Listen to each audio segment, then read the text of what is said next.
Hello, Ontario librarians. I'm Annie Barrows, which means I am the author of some books you may know, the Ivy and Bean books. Actually, a whole slew of Ivy and Bean books. Look at all these things. Yikes, there they all are. There are 11 of them in the series, except that coming this spring, there will be a 12th. Ivy and Bean Get to Work. Now, this is not only the 12th book in this series, this is the last book in this series. Talking about it always makes me feel a little bit emotional and nostalgic. First of all, I'm nostalgic for Ivy and Bean themselves. I love Ivy and Bean. And then I'm nostalgic for all of the kids who have read these books and loved them over the years, and all those funny little devoted readers I've met over the past 14 years, which is how long it's taken me to write all those books. And I'm sort of, in a weird way, I'm kind of nostalgic in advance, I guess you'd call it, for adults in the future, the adults that these children who loved Ivy and Bean will become. And I'm hoping, I have this vision, that those adults will someday open up an Ivy and Bean book and be transported back to their 7-year-old selves.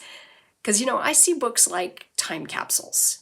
Every time I open up a book that I loved as a kid, I'm transported back to myself at that age, to being, 7, 8, 9.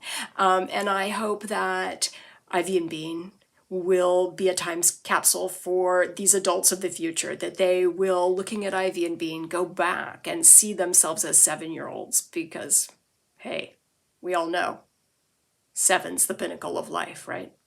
And if this is true, this idea that books are time capsules, that makes you librarians, you're sort of guardians of childhood. I mean, library shelves are filled not just with books, but with childhoods, time capsules of childhoods. And I am so grateful that there are these repositories of childhood, and I am so grateful that you guys do the work you do, making children's lives happier by giving them good books to read. So thank you.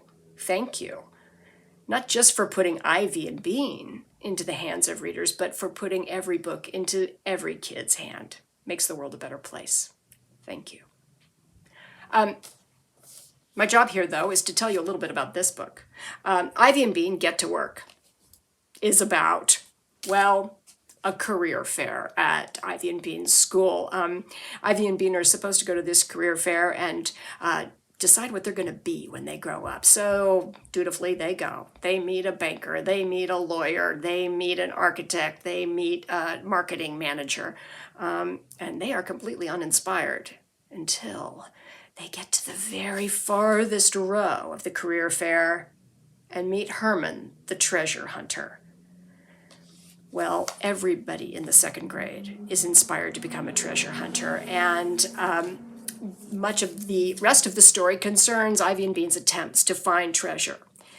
I'm not going to tell you what happens. That would be cheating. But I will say that in true Ivy and Bean style, they end up redefining what treasure is. Because as Bean says at the close of the book, it's treasure if you want it.